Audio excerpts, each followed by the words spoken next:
देखंतु कुसंग ठारू बाणीगुछा एआरएसएस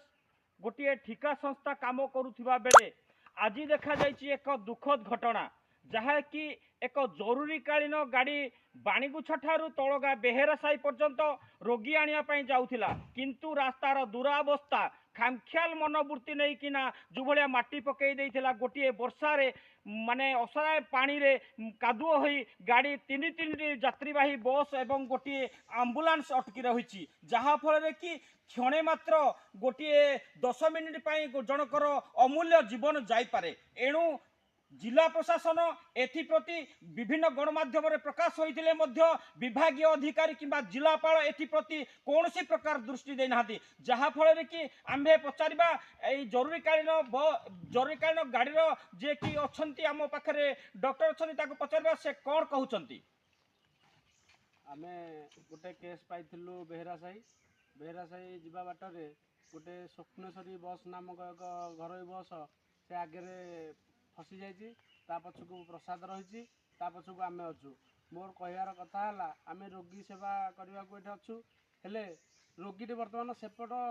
अच्छी आम जीवु केमी लोक ये चलिकी जाटा जल्दी क्लीयर करता आम टे जानतु संध्या हाँ बसला दिन 3टारू अच्छू एपर्यंत 6टा बाजिला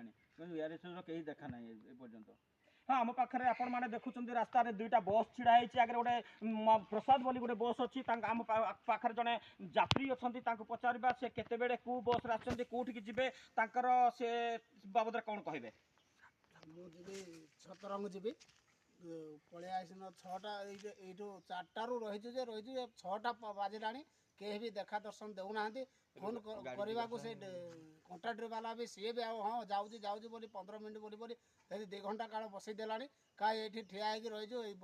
जंगल मझे कुआड़े जीव यपटू जापारुन से पटू जापार गाड़ी भासिकी रही कुआड़े भी जाई होनी किसी ना ए ठिका संस्था आज गोटे असरार वर्षा कादुओ होता नुहे ए ठिका संस्था को अंचलवासी बारंबार दाबी कर जहाँ फल कि रास्ता माने एते मात्रा धूली मली बाली उड़ुची प्रतिदिन 3 थर पानी पकेबा जगार से गोटे 3 दिन 4 दिन थरे पानी पकाउनी पुणी रास्ता अति निम्न मानर काम कहले चले जहाँकि रोड साइड जो वाल कर साइड जो काम कंक्रीट कर 2-4 दिन पर तार फाटी जाइथिबार देखा अंचलवासी गणमाध्यम दाबी कर बाबद विभागीय अधिकारी और जिलापाल तुरंत पदक्षेप नेबाई दाबी होछि।